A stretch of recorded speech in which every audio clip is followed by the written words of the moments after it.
In a mythical land of magic beasts and blades known as Burbank, California, an independent podcast network sets off for the greatest adventure of their pitiful lives. This is Dungeons and Dragon Wagon.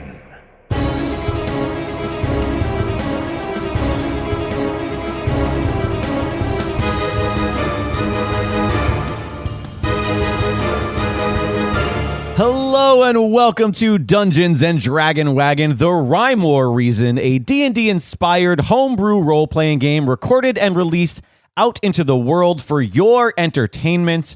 And we do hope you are entertained. I must say it, as I do at the beginning of every episode, this podcast is best in headphones. Listen to it however you would like to, but if you have the option to throw on some really nice headphones, you will get the most out of this experience. My name, of course, is Jake Lloyd. I am an actor and writer, director, host of podcasts like Elaborate and Me, You, and 30 Other Men. Find me on Twitter at Liquid Jake, on Instagram at Jake Lloyd, and I am playing the half-orcan fighter named Junk. Say hi, Junk. Hi, Junk. Oh, an oldie buddy goodie. He's bringing it back for Chapter 10. I love it. Hope you're doing good, buddy. You too, little man. I'm doing great. And to my left, of course, the acquaintances in adventure. She is a writer, a poet, and friend to the animals. Find her on Twitter and Instagram at Alexandra Hoy. It's Alexandra Hoy. Hello. How are you, my love? I'm great. How caffeinated. You're caffeinated? Mostly. How do you feel about playing Chapter 10? I'm excited. I'm heavy-hearted. I'm feeling all the feels. Oh, man. Are you excited about all the dumb shit we bought in our... I'm so excited about all the dumb shit. I'm so curious what's going to happen. Where is Ornie? Are we going to win? Are we going to win? All right, that's where she's at. Are we going to win? Of course, Alexandra is playing the human ranger Adeline. Say hi, Adeline. Hi. Adeline, how are you feeling? Weary. Weary. Ooh, ominous. Sometimes I like to eat in the dark. I call it ominous. And to her left, of course, he is the man with no foe. He is a writer and director. He is as tall as he is defensive of terrible movies. Find him on Twitter at Matt_Hingstman and on Instagram at mhingstman. It's Matt Hingstman. Hello, I love episode 1. Oh, I know you do, because you're dumb and you romanticize your youth and you can't look back at things honestly. Okay, it's getting too real. Matt, how are you doing today? Good, how are you? I'm doing great. Happy belated birthday. Thank you very much. You just celebrated fantastic birthday, and you were spoiled. You went and did all the things. There were 3 days of celebrations, I think, between all the stuff my girlfriend did for me. All right, that's just excessive. Stop bragging. And of course, Matt is playing the Shadow Elf rogue Matson. Say hi, Matson. Hi. How are you doing, Matson? I've been better. I would say that you have been worse, to be honest with you. I feel like you're finally starting to be good. I'm trying my best. All right, I'll take that. And this week, so excited to have an incredibly good friend of ours for our Chapter 10, our last ever guest of Quest. He is an actor, improviser, and voice actor. Maybe you saw him pop up in the Poppins versus Claus episode of Princess Rap Battles. Maybe you've seen him portray a young Sirius Black in the ever-popular web series Severus Snape and the Marauders, as well as their incredible radio play podcast, The Great Wizarding War. You find him on Twitter at Kevin Allen Says and on Instagram at Kevin Allen Graham. It's Kevin Allen. Hey, thank you. How are you? That was an amazing introduction. I'm thrilled. Well, it's all so awesome. It's all downhill from here, Kevin. Yeah, well, you decided to have me as your last guest request. What is your background with D&D? My roommates played it in college. Wow. And I have lots of friends who play it semi-professionally. That's fair. But I've never been a part of it. Well, I know you're going to be fantastic. Well, thank you. We wouldn't have called you in for our final chapter if we didn't know that you were going to knock it out of the park. We are very excited to have you here. I'm very excited to be here as well. So, yeah, I'm ready to knock it out of the park. Well, in order to knock it out of the park, we need to hand the reins over to our fearless DM. He, of course, is a writer and improviser, host of Myth Understood. Find him on Instagram and now Twitter. What? At the Paul Bianchi. It's Paul Bianchi. Dun dun dun. What was that? That's it's A shocking reveal. It's a shocking reveal. You didn't realize I was hiding behind this tea cozy. I'm really happy that we're all here. I'm also excited and kind of nervous about this final chapter because like if it doesn't have a conclusion that makes people feel like, wow, we did that, then I feel like my role as a dungeon master has failed. Oh, that's here's the thing. No one's going to be happy because nobody wants it to end. Yeah. So the best thing that we can do is make it painless. Mm-hmm. So my guess is that halfway through this chapter, we all just find a magical rainbow that takes us off into a fantastic fairyland where we live happily ever after. Oh. And there's no resolution whatsoever. Yeah. I think most people would be happy. It was all a dream. Oh, yeah, we were saying That was what we were joking about last night. Yeah, last night we were and at I was this, like, we were dead the whole time. yeah, we were at a barcade for Matt's the aforementioned Matt Hinksman's birthday, and I was like, what if the chapter 10 is just Bob Newhart wakes up? Well, I'm going to do something that is going to change up the usual proceedings of this game. Now's a good time. Yeah, chapter 10. Because before this chapter begins, I need Jake, Matt, and Alexandra to roll dice, and whoever is the lowest is going to have a new caveat at the beginning of this chapter. What is happening? All right, this is weird. You guys ready? So that's an 11 for Junk. That's a 7 for Adeline. And a 4 for Matson. Ooh, I think we know who rolled the lowest. If math serves me correctly. Well, that being said, I will explain what this caveat is as we move into chapter 10.1 for those who summon courage. Ooh. And away we go.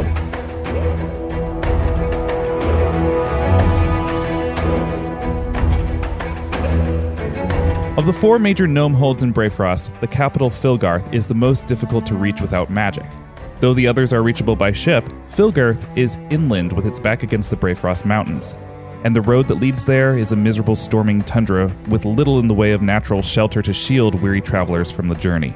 Adeline, Junk, and Matson journeyed for 10 days before reaching any sign of civilization. They made camp where they could, in frozen embankments or ruins of known communities that never found their foothold. During this difficult travel, Matson came down with the Braefrost chill, an illness characterized by a slow and plodding disposition. Now, you find yourselves in windswept snowfields with buildings and mountains in the distance that lead you to believe that you're approaching Filgarth. The closest building to you is a tall gray tower beside a stable, and as you walk towards it, a raven made of light blue mist swoops above and drops a small bundle in your path before it vanishes into snowflakes on the air. Okay, friends. So I know you two have kept a few secrets in the past, but is there any chance one of you happens to be friends with the ravens and have ordered them to deliver us some delicious warm food or maybe some extra furs? I wish, Junk. I have no idea what that is. One way to find out. And Junk starts cautiously approaching the bundle. Adeline as well. As you get closer to the bundle, you find that it is some things wrapped in a bloody piece of paper. Ooh. Adeline bends down and starts to unbundle the bloody paper. To your horror, you find a pair of elderly gnome hands marked with ink of directional intent, as well as this note. Adeline reads it to herself. Greetings, travelers. Your gnome tried to be tricksy, but he learned it's hard to be an alchemist without his hands. You cannot win here in Filgarth, but if you wish to die trying in an attempt to save your treacherous gnome friend, let the Kelber point the way. Sincerely, Master Alchemist Curie. You notice, after reading, that one of Ornie's fingers is pointed northeast, twitching slightly as you move, indicating it's pointing to a specific direction. Oh my god, this is... these are... What is it, Adeline? What are those? Adeline quickly rewraps the hands and passes the letter to Matson as she stands up facing Junk. Junk, these are Ornie's hands. Junk is fearful. Wait, what? Whoever this Kelber Curie is chopped off his hands. Junk's eyes just turn red with rage. Junk, I know you're angry. I'm angry too, but don't do anything you're going to regret. We're too close to Filgarth right now. I don't want to draw attention. Yeah, Junk, whoever did this wants us to find them, which I think means they're definitely keeping him alive. Junk snatches the letter from Matson and reads it. And after taking it in, he takes a big, deep breath. He's suppressing all of his rage. We have to find him. What does this mean? Let the Kelber point the way. His hands, they're covered with the ink of directional intent. So Adeline turns to Matson now and unfolds the paper again to show him Ornie's hands. Matson has an idea. He takes them, and Matson slowly turns his body. And as Matson moves his body, he notices that Ornie's finger seems to always point the same direction no matter where he turns. This is so cruel. We're all in agreement that whoever did this has to die, right? Absolutely. Junk leans in and looks at which direction the hands are pointing, and he walks in that direction with vigor. Yeah, so Junk walks northeast towards the tower. As you get closer, you see it smoking and charred with fire damage. The space between it and the stable is littered with corpses, some human, others Yeti and gnome. So Adeline's going to roll for perception to see if she recognizes anyone in the carnage. That's a 20. Wow. Adeline counts 14 slain gnomes in arcane robes. She determines that the gnomes were unarmed magic wielders. The human men were hired mercenaries, and among them she finds a man in expensive armor and determines that he must be some sort of important, wealthy lord. Interestingly, his cause of death appears to be a rope dart through his neck. She turns back to Matson and Junk. Look at this wound. Rin was here. Does that mean Ornie was here as well? I can't say for sure, but this is unmistakably Rin's work. And then Adeline leans down to further examine the body. Yeah, you find no identification among his belongings save for a small, gnome-crafted leather-bound journal. Scribbled on the first page, you find the note, Sir Tomtim's Tallywhacker 2, this time his nuts? Question mark. Oh my gosh. What is it, Addie? She just hands it to Junk. Sir Tim's Tallywhacker 2? How exciting! He wrote a sequel. Wait, does that mean that That means this is Doran Pentagraph. Junk looks down at the man and grins devilishly. He's thrilled that Rin was able to get the revenge she wanted to against her former master. Good on you, sister. It's about in this moment that you hear something from the stables, a rummaging of some kind, and the gentle, soft growls of a Yeti. Did you guys hear that? Yes. Matson draws one of his blades. Adeline pulls out an arrow and draws her bow slowly and quietly, approaching the stable. You've never seen a stable like this before. As it's been crafted by gnomes to groom and feed Yetis, the stalls are tall and shallow, with small steps leading to high-mounted feeding troughs. Well, this is one bizarre stable. I mean, look at these tiny little benches with these massively large feeders. They must have really big horses down here. Yetis, Junk. Big, nasty Yetis. As you get closer, you see a gnome in green robes standing on a stool at the very last of the stalls. He's speaking in rapid whispers to his Yeti, occasionally looking back down the row. He has clearly noticed you. Adeline pulls back an arrow. Hey, you, gnome! Stay right where you are. The gnome ignores her and quickly mounts his Yeti. Hey, stop! I mean it. I will shoot you. All right, now I'll tear your arms limb from limb. My Yeti will tear your arms limb from limb. He won't get a chance. Have you encountered a Yeti? I have, in fact. We've killed several. So you did this? Did what? Everything. If you're referring to the violence here, let I remind you the gnomes ignited this war. You humans surprised us, you ambushed us, it destroyed everything. You ransacked our tower, it's a smoking heap. Everything I know is gone. What do the humans have to do with anything? It's the gnomes who ransacked the cities of Shell's Basin. Stealing cabana stones from the dwarves and raising the dead. Not to mention cutting off people's hands. We should kill you where you stand. Okay, wait. Let's just calm down. I have no idea what you're talking about, I assure you. I've lived here all my life, and I've been friendly, appreciative even, of our dwarven neighbors to the north. Junk growls and pushes through the group, walking right up to the Yeti, but he looks up past him directly at the gnome in an attempt to intimidate. That is a 16 plus 15 for my new wolf mask, so 31. Oh, wow. Boy. The gnome is staring up at an orkin. a hulking being he has never seen before, in a scary wolf mask, and it is the most intimidating thing he's ever seen in his life. What do you people want? Tell me the truth about exactly what happened here, who you are, and what you know about the gnome's plan. My name is Henny. My name is Henny. I'm just one of the many gnomes who lives and studies here in the Summoner's Tower, and I know nothing about any acts of war or anything of the sort. I'm just these people. I know these people. We shared everything, and just now it's all gone. Adeline approaches as well, slowly lowering her bow as she listens to him. And I want to roll a sense motive to see if he's telling the truth. 15. Yeah, it appears to Adeline that this gnome is telling the truth. His fear is speaking for him quite a bit in this moment. Stand down, Junk. I think he's telling the truth. Junk's posture relaxes. Henny, you said your name was? Yes. Why did the slaughter take place here? Obviously, this little stable and tower holds no strategic value. Were the people looking for something? I don't know. I thought he just wanted me dead. But then again, I thought he wanted everyone here dead. Who's he? I didn't. It was a lot happening. A pentagram, something. Doran Pentagrath. That guy with the rope dart wound lying dead over there? He attacked you? Yes. Adeline looks at Matson and Junk very confused by this. I thought I'd be dead if not for the Rin woman. Oh, so Rin saved you. You know Rin. I don't know her. I just... Pentagram knew her. He shouted her name before she did away with him, and I turned and fled. This man, Pendergrath, could you tell me what he was after? Was there information or something he wanted? I honestly couldn't say. For me, it seemed like he just wanted me dead. It doesn't make any sense. Why would Doran Pentagrath attack you? Why him, guys? Why this place? And what exactly is this place? This is, was the Summoner's Tower. One of 8 towers in the tundra surrounding Filgarth, devoted to the 8 schools of gnome magic. I've lived my whole life here, and today everything I knew came to an end. Oh, I'm so sorry, Henny. And I'm sorry about how we approached you, but there's so much more happening in Rymor than you realize, and we just can't be too careful. I understand. How far are we from Filgarth? I've never been, but I'm told it's not too far.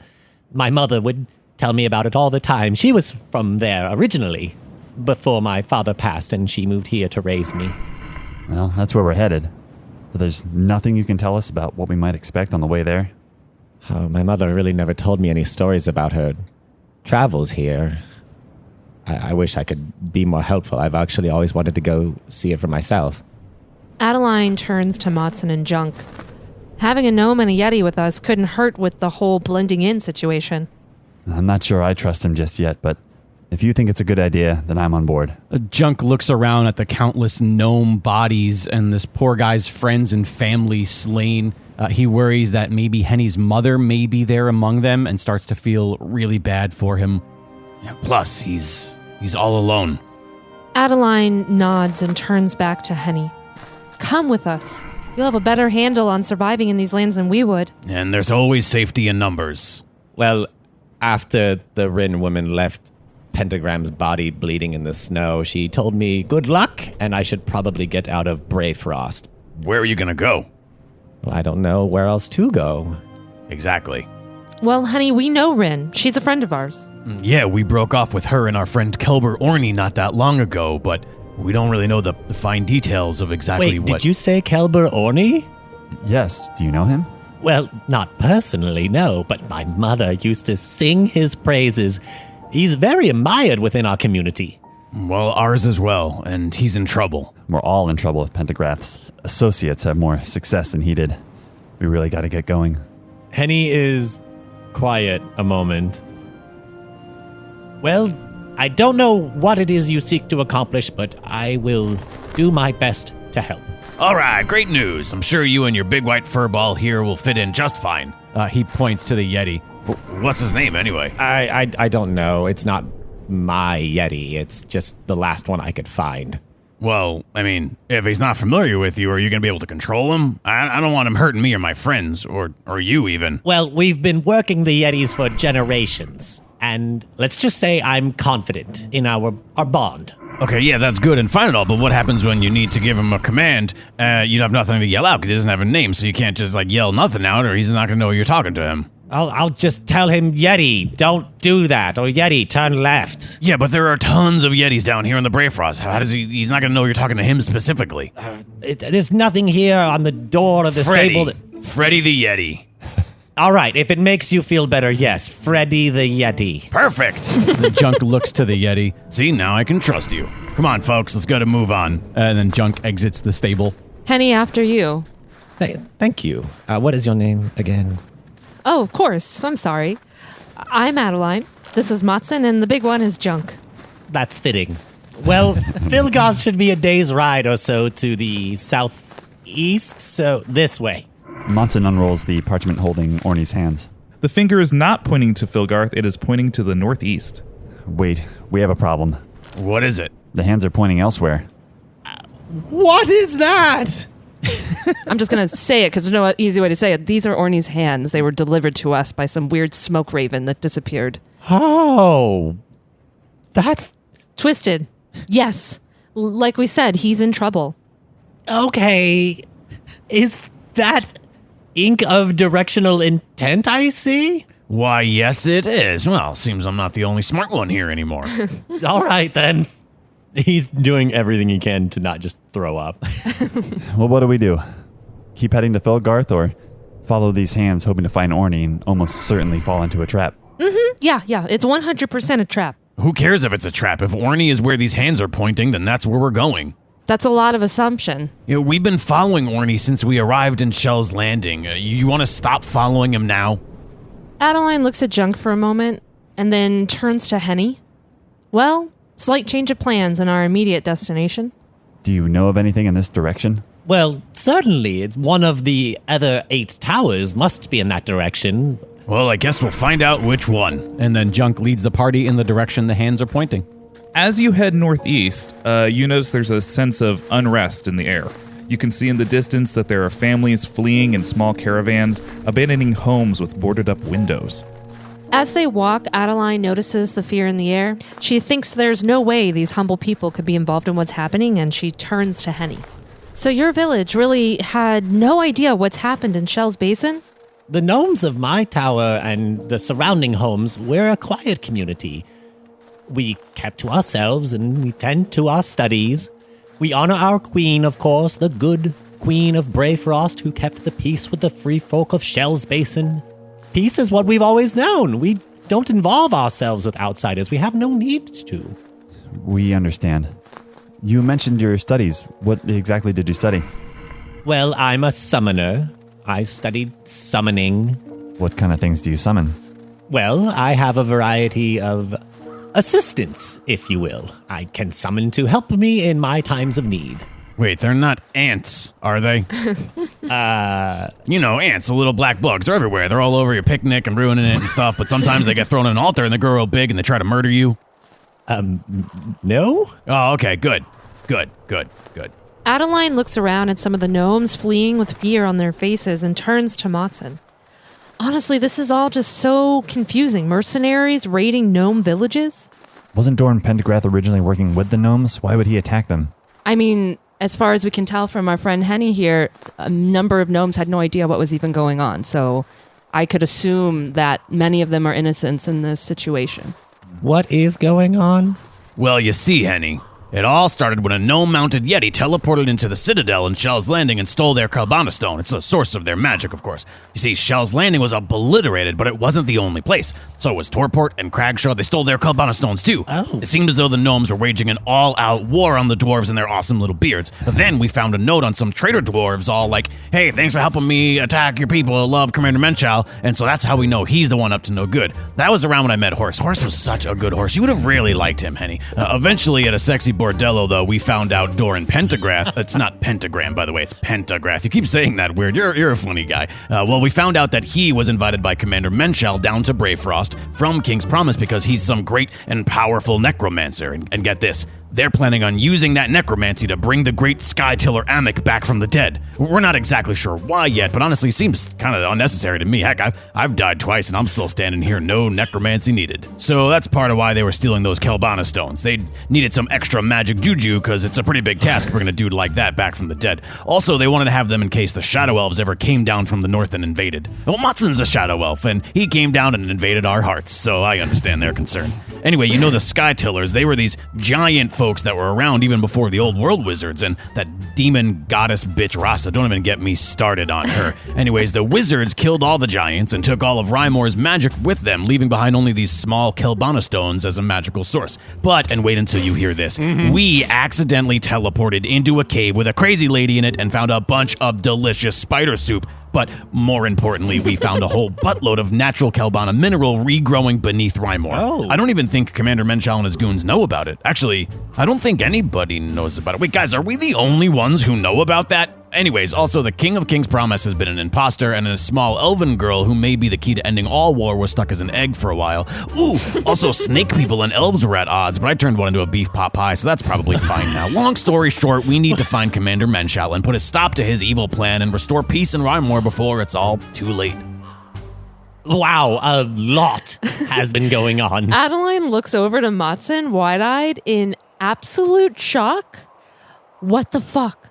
That was exactly right. How did you remember all of that? I don't know why you're acting so surprised. It's not like I have some habit of not paying attention. What?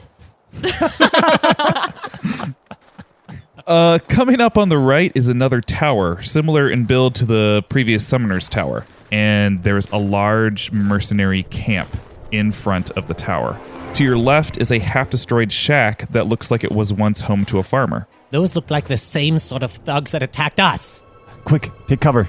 And Monson leads the group to the shed. You take cover behind the shack, and it provides a pretty good cover from the mercenaries. So, as Adeline files behind cover, she looks through a hole in the wall, and I want to roll for perception. 12. Yeah, so you're about 50 feet away from these mercenaries. There are 17 of them standing guard in front of a fire pit. They're mostly dwarves and humans with great axes, swords, and spears. They look well-fed and very skilled. Well, I count about 17. It's all dwarves and humans. I don't even see any gnomes in sight. They look like they mean business. Yes, that's exactly the sort of group I was telling you about. Trust me, we should be very careful. I've seen what those men can do. Henny, are you familiar with this tower at all? Do you know if there'd be another way into it besides where the mercenaries are camped? Well, if it's anything like my tower, and it looks like it is, the large main gate in the front there is the only real way in. There's a staircase along the backside that passes by some windows, but it only leads to a viewing platform, no other doors. Monson unrolls the parchment to look at the hands. The hands are pointing directly towards the front gates of this tower. Ornie is in there. Ornie's in that tower. Well, we expected a trap. Okay, we need a plan. Maybe we can pull some of them away and even the odds in smaller groups. Small diversions, maybe, to draw a few of them out. Henny, anything you can summon? Yes, maybe. Let's see here. Henny starts to rummage through his satchel and his various summoner's prisms. Okay, so Adeline, you stay here as an insurance policy. Junk and I will sneak into the tree line and try to get a drop on anyone Henny can draw out. Junk, you listening? Junk leers around the corner of the shed and just feeling Ornie's presence just beyond and in need.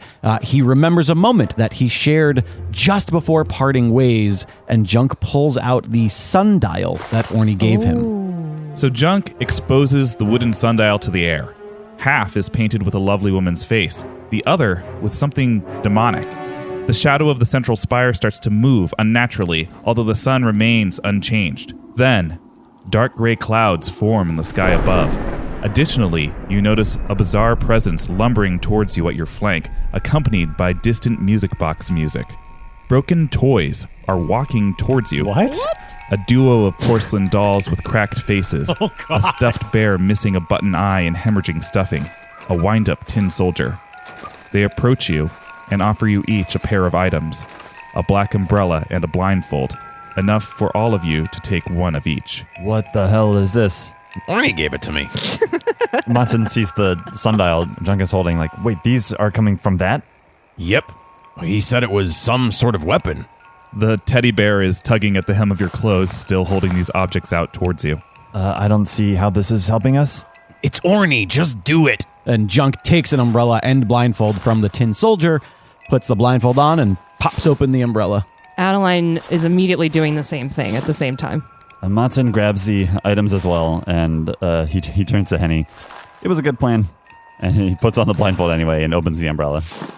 Junk turns completely in the wrong direction and says, Henny, trust me, Ornie wouldn't set us wrong.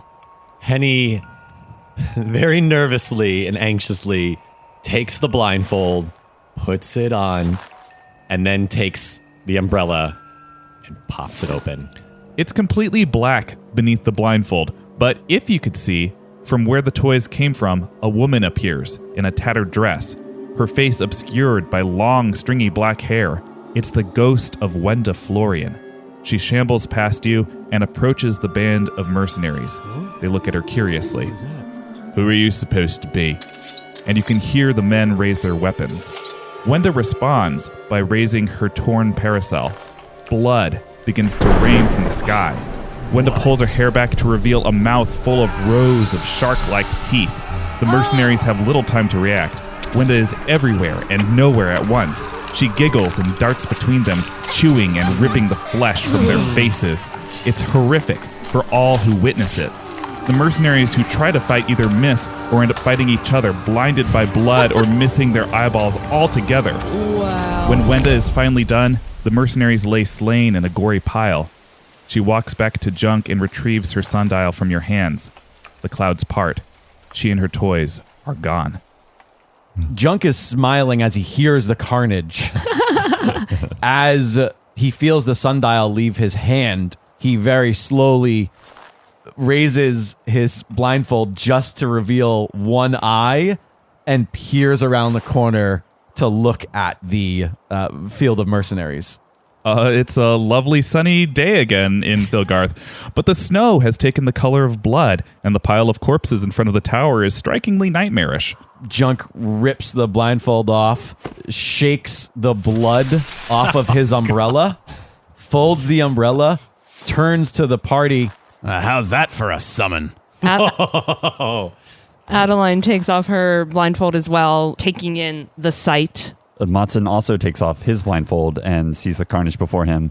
He's surprised to see it, but he is unfazed as it's nothing he hasn't seen before. Henny takes off his blindfold and brings the umbrella down from over his and the Yeti's head. It is a little horrified. Junk approaches the field of blood and gore and turns to the party.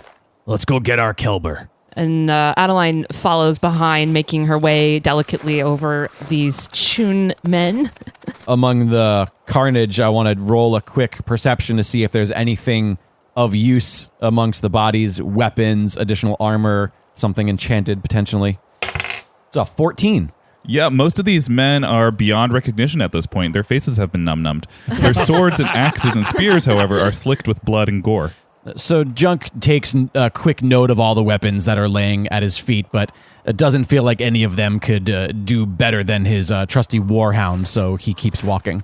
Henny leads his blood-soaked Yeti out into the sunlight. The small set of stairs in front of you lead to a set of double doors that head into this tower.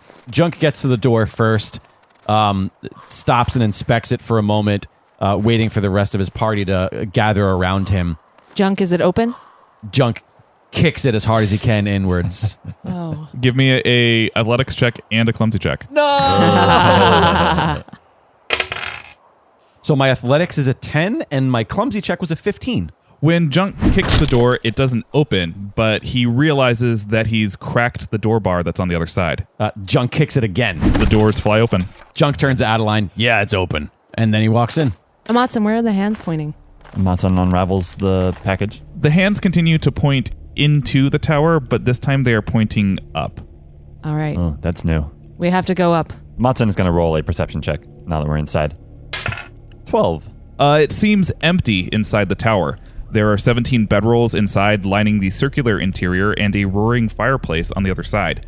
Around a stone pillar in the center is a spiral staircase. Henny, is this what your tower looks like? No, this is just different enough to where I feel a bit lost. So you have no idea what this tower could be for? It's not a summoner's tower. I'm going to roll an investigation because Adeline's going to start poking around at the beds and looking around the room for anything helpful. Sure. So that would be a 23. Damn. Adeline quickly makes her way around the room clockwise. She finds a pair of false teeth, a few books. By the fireplace, she finds a pair of fine bellows of gold and crushed velvet, a fire poker, and a cooking pot filled with chicken soup and a ladle.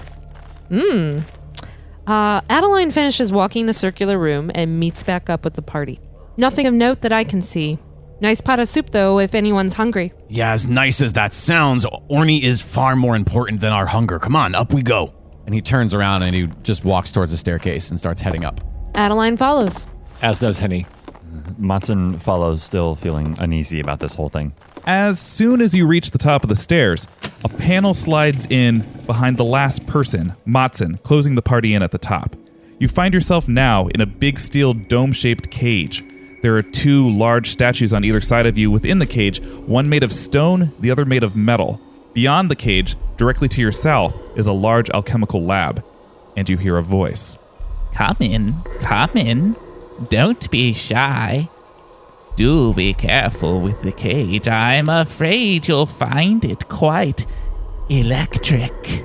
Curie, I presume. A gnome with a long black mustache steps out of the shadows in front of an impressive lab table in a deep green robe. Took you long enough to find me, and you picked up a friend. I'm only gonna ask this once. Where is Ornie? How heroic. Ornie was heroic once, and now he doesn't have a leg to stand on. Curie then reveals Ornie, chained to a wooden X behind him. He's naked. His wrists and ankles have been tourniqueted, and his hands and feet have been removed. He's gagged and appears to be passed out or dead from blood loss and torture. In seeing Ornie, Junk is immediately filled with fear and rage. He screams, "Ornie!" and then he pounds the cage. Junk, wait! As soon as Junk makes contact with the cage, he is zapped by an incredible surge of electricity. It knocks him backwards to the center of the cage, smoke wafting away from him. He took 13 damage to his HP. Junk, you alright? I told you. The cage is quite electric. I wasn't talking about its sassy demeanor. And I'm telling you, you are not going to leave here alive today. Well, let me tell you something about Ornie. Ornie was always a thorn in my side. Capable, but not the visionary I am. Did he ever tell you about the time I made him drink a potion that gave him women's breasts for an entire year? It was hilarious. He tried so many counter potions, he nearly poisoned himself. And now, ages later, I wish I had killed him then. You're a disgrace to all gnomes. Hold your tongue. The gnomes are making a new world where we hold the power. All thanks to Menshal and myself. The queen, she didn't understand. But she couldn't stop us. Ornie tried to stop us. He's the disgrace. He's not even worthy of his red pointed hat. And with that, he pulls off Ornie's hat, exposing his balding little head, and he tosses the hat into a flaming brazier and burns it. While the party is focused on Kiri, Henny takes a quick look towards the statues, and I want to roll Arcana to see if I can sense magic. That's a 12. Henny focuses on the two statues. They are hulking humanoid figures. He feels magic alive within them, and he remembers reading something about golems years ago in his studies. He's never seen them before in person, and he doesn't know much about them, but he believes it's possible the statues, if they are golems, could potentially come alive. Friends, we have a problem. If I'm not mistaken, these statues beside us are more than just tacky, macabre decor. They're golems. Oh, you are right, young man. These are golems. And if you think that you can save your friend, you're wrong. My golems will kill you now, or my experiments will. And with that, the stone and metal golems lurch alive. Roll for initiative. That's a 16 for Junk. That's a 16 for Henny. 13 for Matson. 11 for Adeline. And due to his affliction with the Braefrost chill, Matson's initiative is halved. The metallic golem then begins to move more quickly than something so big and heavy has any right to. With its arms outstretched, it begins to spin its torso independently from its legs, and it rushes towards the general clump of you. So everyone roll to defend against its bludgeoning blows. 18 for Matson. 7 for Adeline. 5 for Junk. 4 for Henny and Freddy. Adeline and Matson narrowly avoid being hit, both combat rolling out of the way. Junk and Freddy, the Yeti, both take 9 HP of damage from the rampaging golem. Ah, damn it. And it's Junk's turn to act. Seeing the condition that Ornie is in and feeling quite literally like a caged animal, Junk acts on what feels more like instinct over intention. He lets out a massive roar, enacting Orcan Rage. Only a 4, unfortunately. In spite of Junk's terrifying war cry, the golems as non-sentient thralls are unaffected by this. Kiri, too, perhaps due to his upper hand in the scenario, remains unfazed, and it is Henny's turn to act. Henny doesn't really understand the weaknesses of a golem, but he understands the weaknesses of a gnome, so he focuses his attention to Kiri. He pulls out a summoner's prism from his satchel and yells, All right, you bastard. Let's see how you handle Samathi, the Dryad. And a hot desert breeze whips through the tower, carrying in particles of foreign sand. It collects in a small vortex that whirls near Henny within the cage until the wispy, nearly transparent shape of a woman appears. Samathi, the Dryad, is here at Henny's command. Samathi, blast! and he points at Kiri. Samathi soars towards the wall of the cage and holds out her hands. A torrential gust of hot sandy air blasts towards Kiri. However, it is weakened, having to filter through the cage's metal weave. Kiri does, however, take 14 points of damage. The hot air knocks his back against his alchemy table. The stone golem then raises its arms to strike next, and the party again has to roll defense as a group. So 17 for Adeline. 16 for Henny. 4 for Junk. Oh. Critical fail for Matson. Oh, The stone golem then brings his arms crashing to the ground, creating a bone-splitting shockwave across the floor. Adeline and Henny's Yeti avoid damage in this moment by leaping on the hit. Meanwhile, Junk takes 8 damage and Matson takes 16. Whoa. Following this attack, Kiri recovers from his hit. He appears to not have expected a summoner among you. He's rattled and he reaches for a potion on his table, drinks it, and heals himself for some of the damage he sustained. And it is Adeline's turn to act. Adeline is very torn on what to focus on, but fearing any more damage to her party in the immediate vicinity, she is going to attack the golems. So she, not knowing for sure if her arrows are going to work, pulls out her rod of unrelenting force and points it at both of them. It's an 18. Nice. The force from your wand pushes the metal golem into the stone golem and sandwiches the stone golem between the metal golem and the cage. The cage's electricity seems to have no effect against the stone golem, and you get no sense of how much damage the golems have taken. They look the same, unyielding, and still standing. Okay, I think we should focus on Kiri. With that, it is Matson's turn. Matson thinks to himself, I'm gonna have to be smart about this, and backs up with his back as close to the cage as he can safely get, and wants to perform his taunt and riposte against the metal golem. Okay. 5. And how does Matson taunt the metallic golem? Matson relaxes from his on guard stance and opens up his arms wide, leaving himself vulnerable, inviting the golem to attack. When he does this, it's unclear if it worked. Neither golem is capable of making facial expressions, but the metal golem does commence its attack, the same as it did before, spinning with its arms outstretched, and the party must roll defense. That's a 20 for Adeline. It's a 17 for Henny. 15 for Matson. That's a critical failure for Junk. Wow. Oh, boy. The metallic golem clocks Junk with a stiff clothesline for 5 damage before moving on to Matson. In entering Matson's area of attack, the golem is indeed open for a post. Great. Here we go. 3 and a 4. Matson expertly rolls beneath the metal golem's shiny arms, leaps up, and slashes for 2 damage. Nice. Junk, meanwhile, is reeling from his hit, but it is his turn to act. Not seeing many options, Junk grabs his warhammer and rushes the stone golem with a classic overhead swing going for armor break. That is a 3 accuracy for 12 damage with a chance to stagger. So Junk's Warhound collides with the stone golem, dealing only 6 damage. However, the armor break was successful and he will be weaker henceforth. Well, they're not invincible. It is Henny's turn to act next.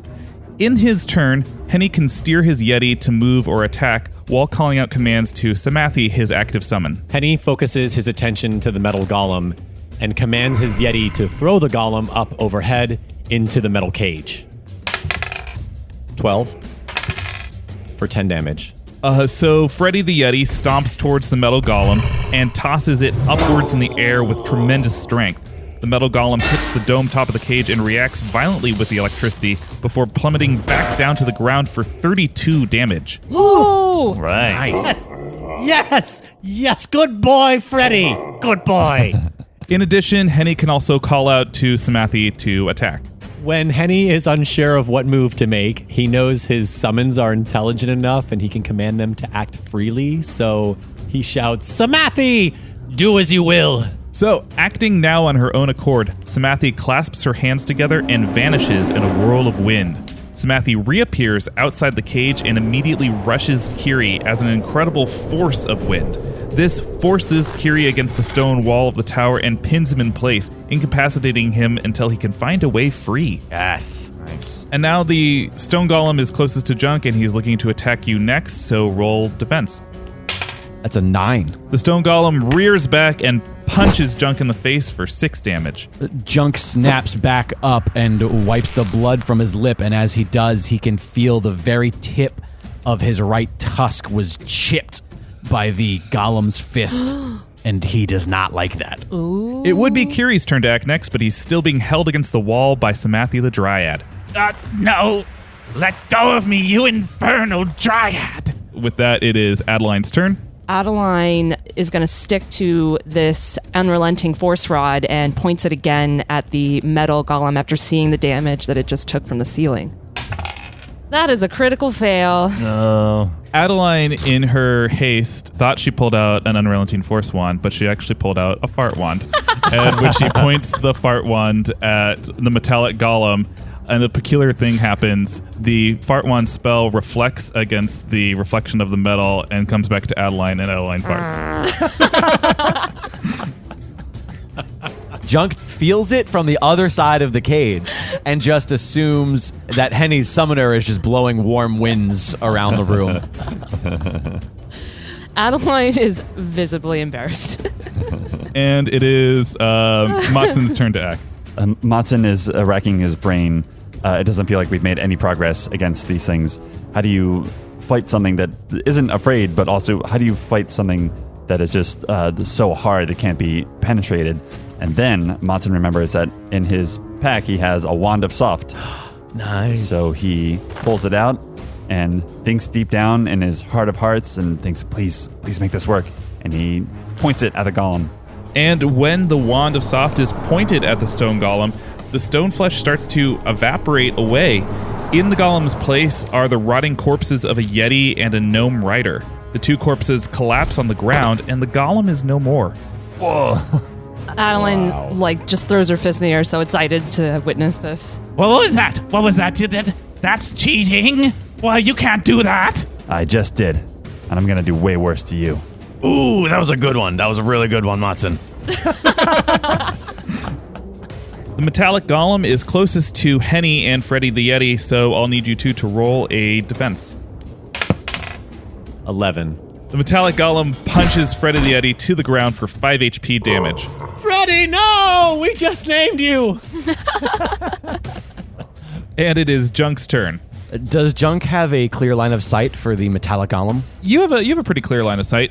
I'll say that. Okay, so since he has that clear line of sight, Junk is going to pull back, throw forward that warhound, and do his Sikkim attack.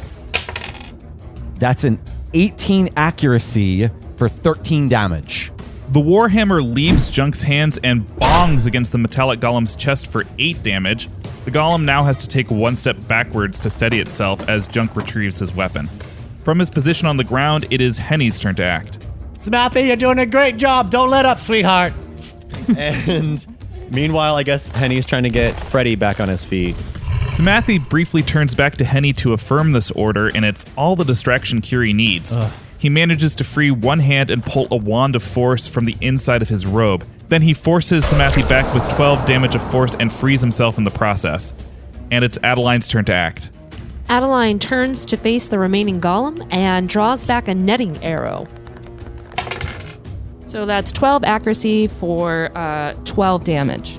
And the net of the netting arrow activates upon firing. The net wraps around the metal golem's body, and the 4 weights of the net clunk against its flesh for 6 damage. And now it's Motson's turn. Motson doesn't think that he can do any damage with a physical attack. He doesn't have any other magic items in his pack that would work.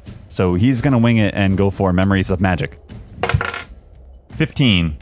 Perhaps it's the proximity to Filgarth where the stolen Kalbana stones overcharge users' magic. Or the vindication Motson feels after the revelations in the spirit realm. But Memories of Magic flood in Motson's mind, in this instance, with spectacular specificity. A cone of bright orange flames shoot out of Motson's outstretched hands. Adeline's net burns to cinders off the golem first, before it begins to heat up and glow a bright red. It walks towards Motson in anger, but with every step it's getting shorter, and it melts and melts until it's molten metal that's cooling on the ground. Wow. Can you do that to the cage? I don't think I could do that again, period. So Kiri is very distressed by this as he's still catching his breath on the outside, very weary of the floating dryad that's near him. And it is Junk's turn to act.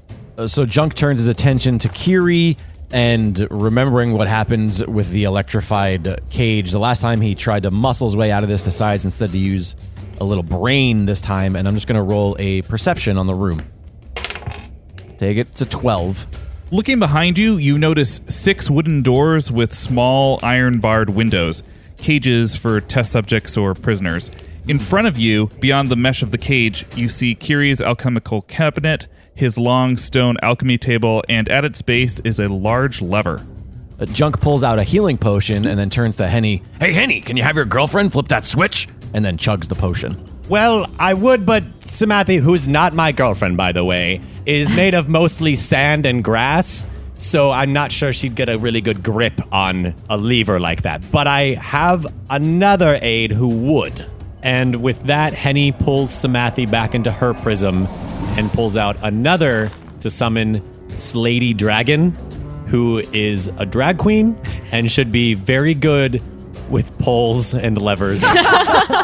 Indeed.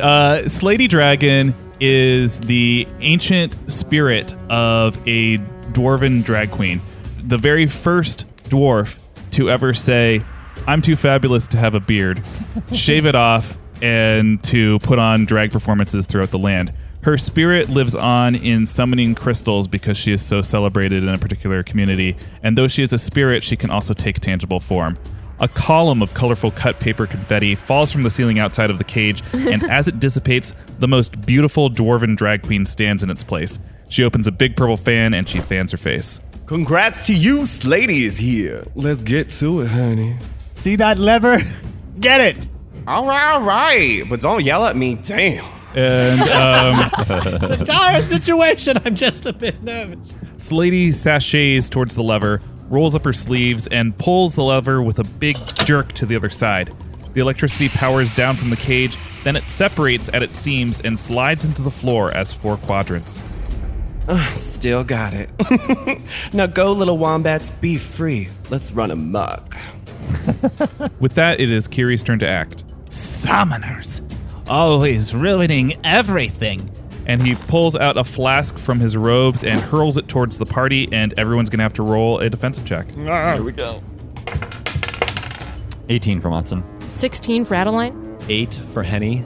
Boy, it's a good thing I drank that potion. That's a critical failure for Junk. The flask explodes in the center of where the party is standing. Motson and Adeline both manage to dive away before a dizzying haze affects the area. When Henny, his Yeti, and Junk breathe in this haze, they become convinced in their minds that their flesh is melting off of their body. What? The pain and the fear of imminent death is incapacitating. Junk looks down to see his flesh melting and starts breaking down. No, I've got to save Ornie. No, what is happening? Completely losing it. Similarly, Henny panics and falls on the ground off of Freddy. Oh, God. I'm sorry, Freddy. He's trying to keep his insides together. Oh, my innards are everywhere. I'm so sorry, everyone. And it's Adeline's turn to act. Yes, Adeline, grasping at straws, rummages through her bag and pulls out the ornate flask of liquid that she had found at the trading post. Yeah, the flask features the design of mountains with a rising sun, or it could be the silhouette of someone's face. Adeline looks at it for a moment.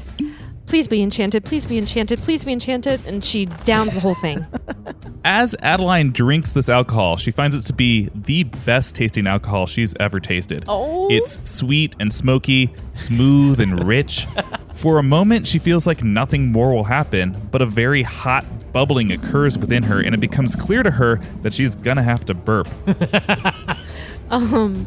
Adeline rolls forward, anticipating this fiery belch, thinking, is this like a dragon thing? If so, I want to be ready.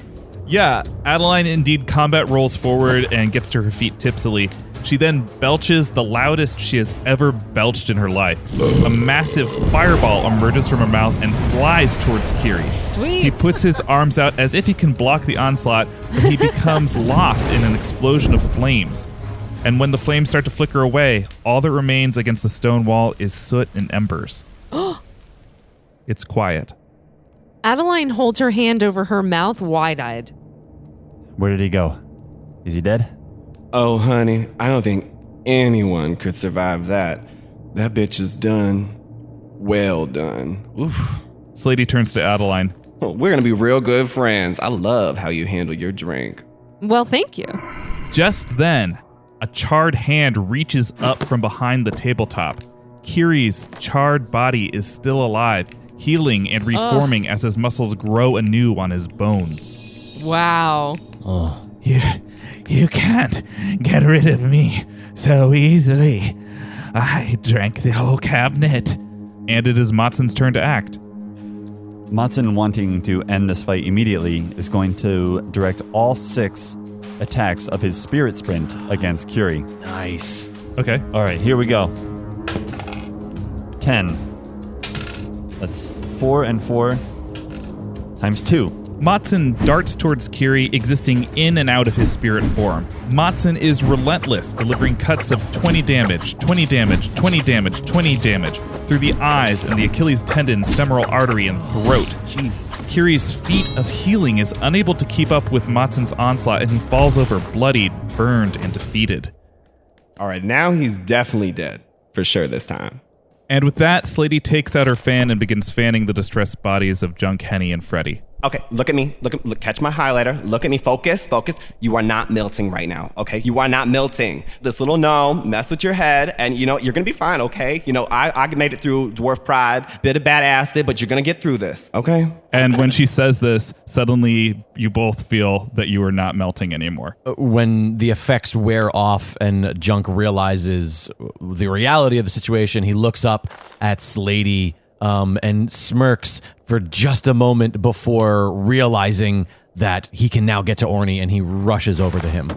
You find Ornie chained to this X-shaped torturer's rack. He's bloodied, naked, and bald. The chains holding him to the rack have tourniqueted his wrists and ankles so he didn't bleed out when his hands and feet were removed. He's barely breathing, and his eyes are at half-masts. He is the weakest you've ever seen him look.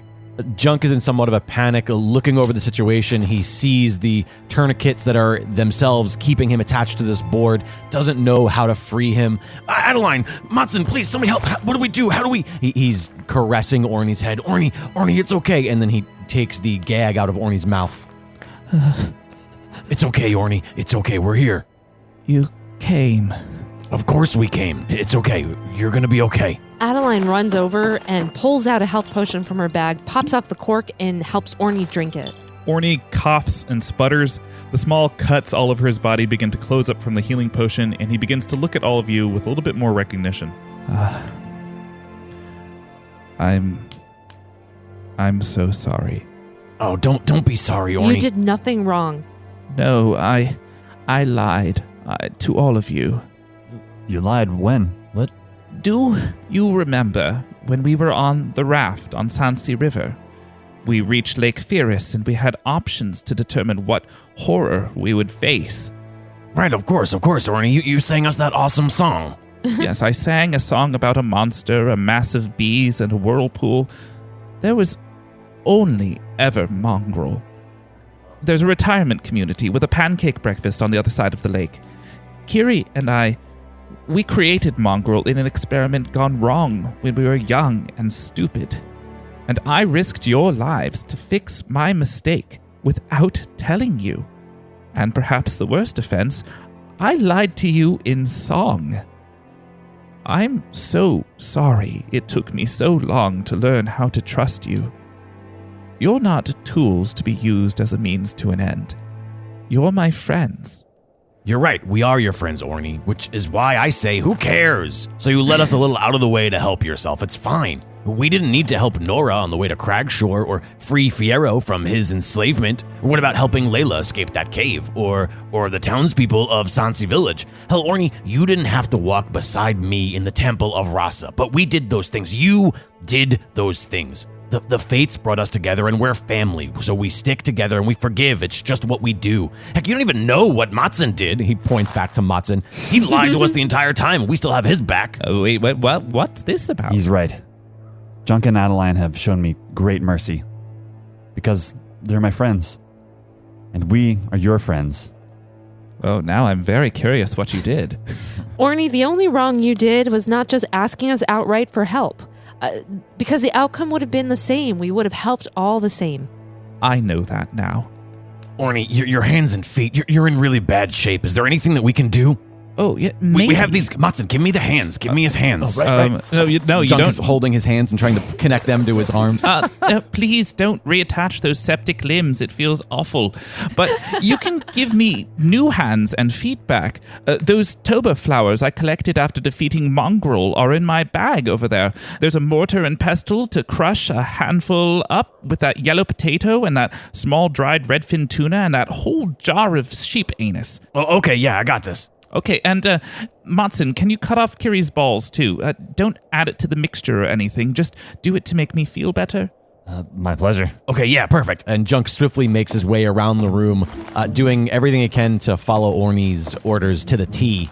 And Adeline, can you just oversee that activity? I mean, he's doing a good job. I'm just worried he's going to break the mortar and pestle. Adeline rushes over to take the mortar and pestle. No, I got it. Adeline, I got it. Junk, don't push too hard, okay? I get it. Be very delicate. When am I not delicate? He continues to work on the potion. An orange, watery paste is formed. This is going to be the best potion ever, Ornie. You're going to see. It's going to be so good. And meanwhile, Matson is using the sharp as hell letter opener to cut off Kiri's balls. Hey, Matson, could you grab me... Oh, wait, never mind. You're busy. Adeline, grab me a vial so we can put this in it.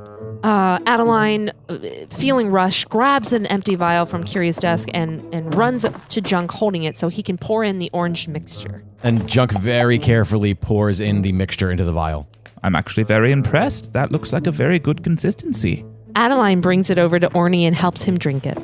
When you feed Ornie the mixture, slowly his wrists and ankles begin to inflate until hands and feet pop outwards. They look younger and pinker compared to the rest of his skin, but they are suddenly functioning. Oh, wonderful. And if you could remove the tourniquet so I don't lose my new hands as well. So Junk swiftly pulls one of the throwing axes off of his waist and raises it high above his head. Oh, no. Ornie's eyes widen and he just assumes he's going to lose another limb. Junk's hand comes down powerfully with expert precision, cutting the rope's primary joint, releasing Ornie. He then slowly and carefully helps Ornie to the ground and turns to the party. Someone get him some robes or something to wear. I'm not ashamed of my body.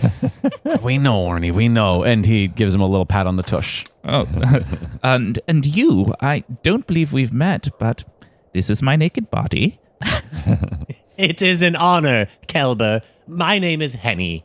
And who is this vision over here? The most beautiful dwarf I've ever seen in my life.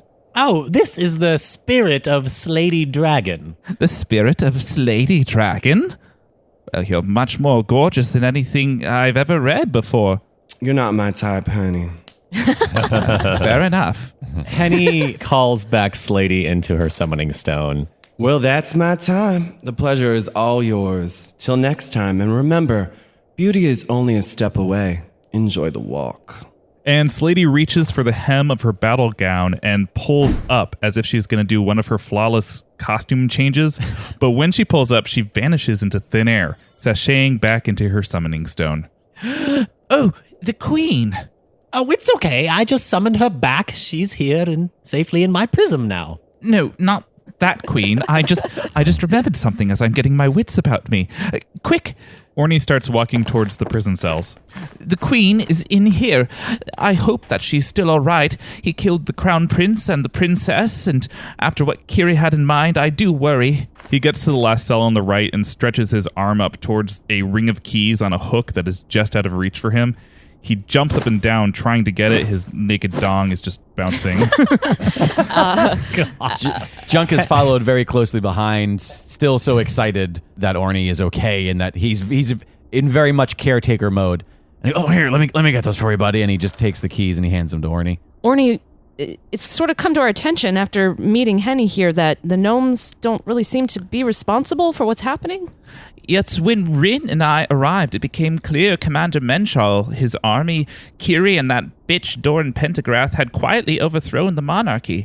Rin and I decided to split up. I went to find the queen, we stopped to make passionate love, and that's when Kiri captured us both. It's truly a sordid affair. He opens the door with the key. Inside the cell, he finds sitting on the ground in a dirty gown, clutching her chest, is the gnome queen Lenley. She looks worse for wear. Henny?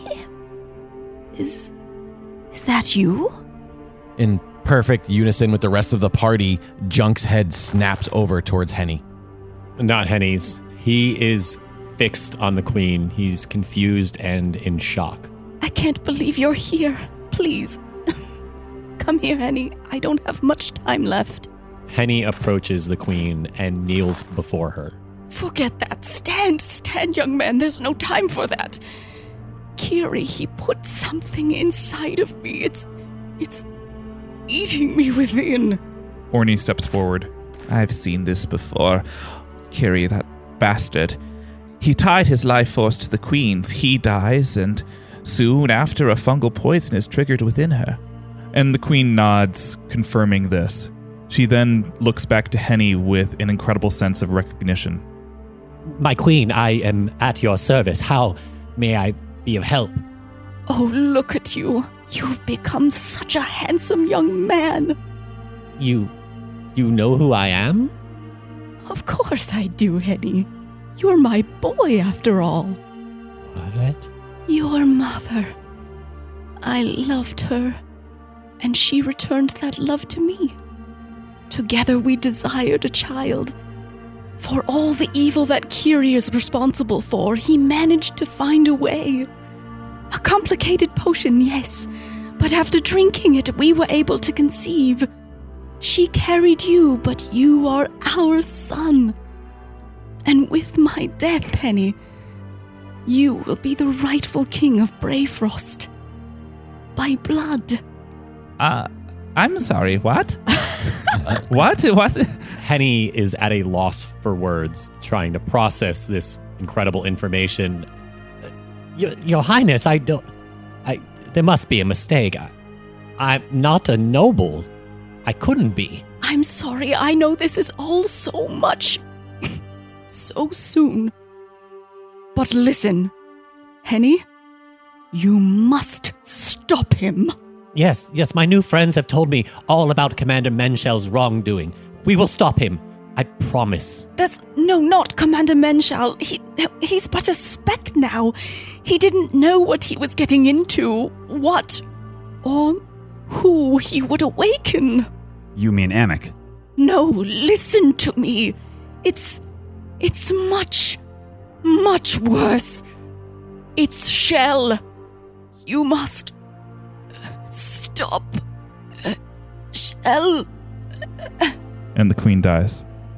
Henny instinctively reaches forward to catch the queen and slowly places her on the ground. Junk kneels and puts his hand on Henny's shoulder. Adeline does the same on the other side.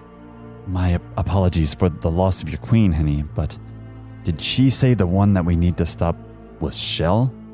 Shell. Shell is in Shell's basin? That's impossible.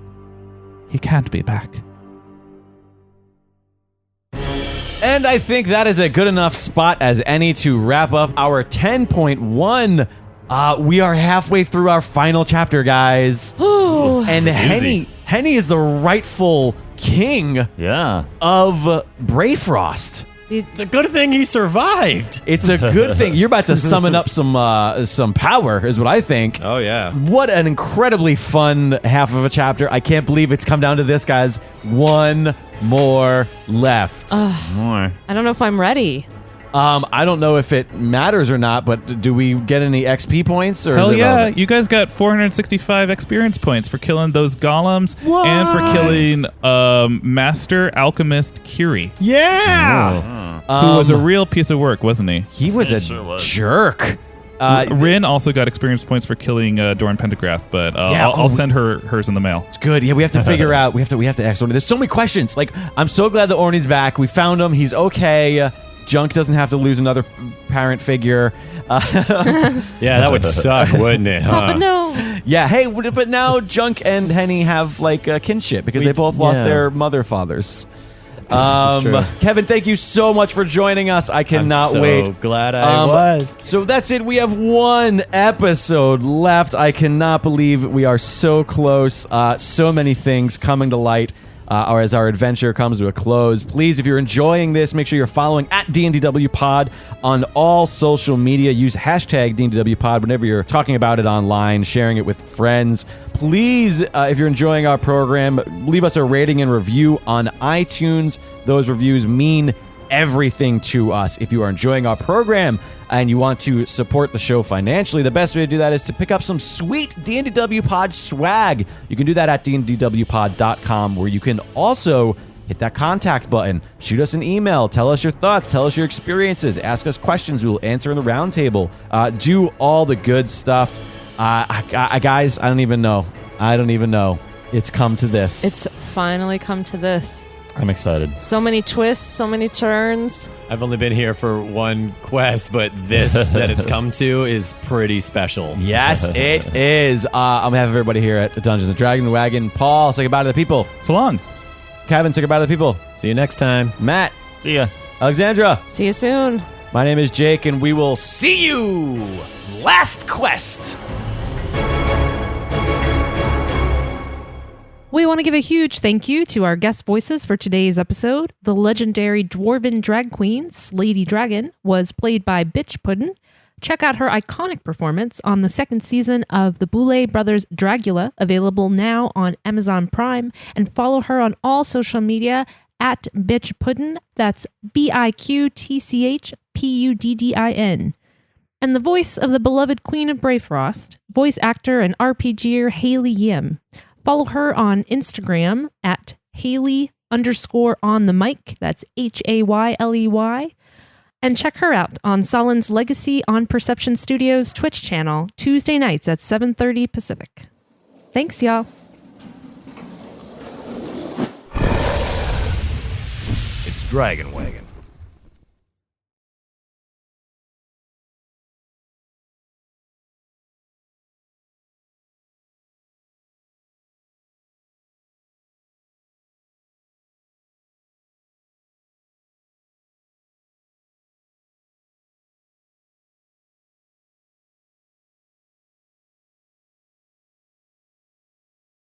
Junk, is there actually a play written in that? I would assume there's a play written I mean, in like, it. turn the page. I'm just curious. Junk turns a page. It looks like if Doran was trying to write this play, he didn't get very far. It's a lot of scribbled notes, a lot of lewd drawings, but there's no play yet. Junk is turning it around and looking at a particular crude drawing, and then folds a page inwards, outwards, as if it's like a centerfolds. You see very large testicles. Oh, man. And then he just holds it up to Matson really close to his face. Matson just nods, like, okay. But do you see it, though? I see it.